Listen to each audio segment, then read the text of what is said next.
Ce soir, Pierre Palmade est toujours hospitalisé au Kremlin-Bicêtre.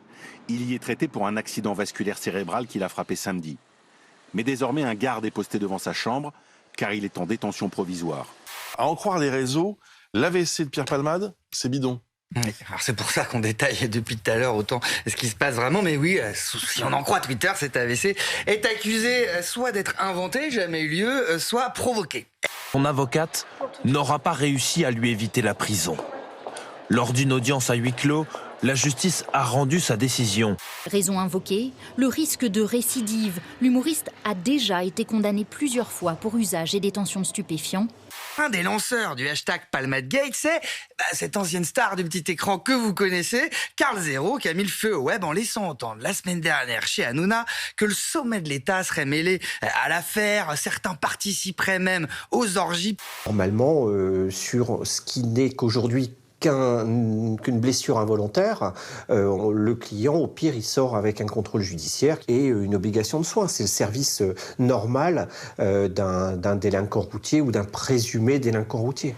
Adoubé en ligne par le grand Manitou à cuissarde du complotisme, Francis Lalanne, qui lui lance bienvenue au club, Karl. C'est une légion d'honneur, ces insultes et ces attaques venant de la petite mafia mondaine dépravée. Quand il se fait interpeller par des jeunes sur la question du climat, ou ils se font ramasser sauvagement par le service d'ordre, ou alors il dit il n'y a pas de débat possible.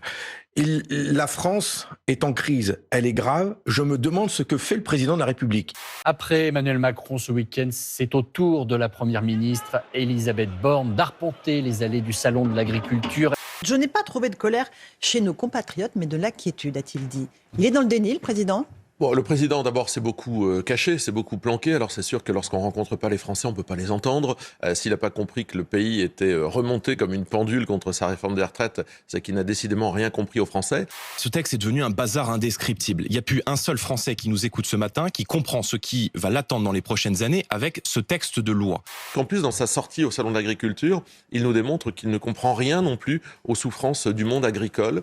Le monde agricole subit un véritable plan social. Ils vont aborder ce texte en toute sérénité avec des amendements de fond pour améliorer ce texte. Il n'y aura pas d'obstruction de votre part au Sénat ? Il y aura un travail de fond, pas d'obstruction. Les LR ont fait le choix non pas de se vendre, mais de s'offrir, de se donner à Emmanuel Macron. Or, je pense que beaucoup d'électeurs de LR notamment, ne souhaitent pas cette réforme des retraites. Donc, sauf que là, le Sénat LR s'apprête à soutenir le gouvernement. Mais c'est un moment de vérité.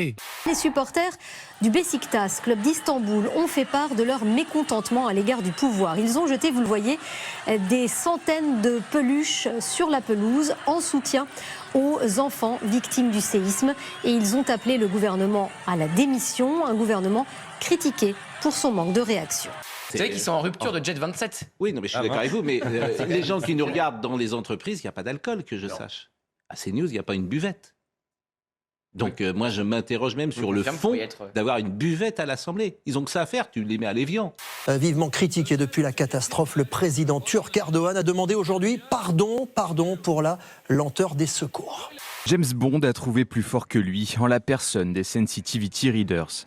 Ces relecteurs, qui traquent les mots jugés choquants pour notre époque, ont censuré plusieurs passages des aventures de l'espion britannique. Elles sont habituellement réservées aux habitants des régions polaires.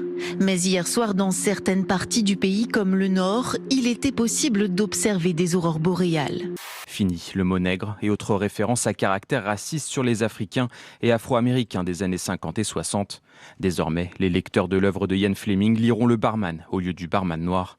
Elle se caractérise par ses traînées de couleurs dans la nuit, un rare spectacle que beaucoup ont immortalisé en photo et publié sur les réseaux sociaux.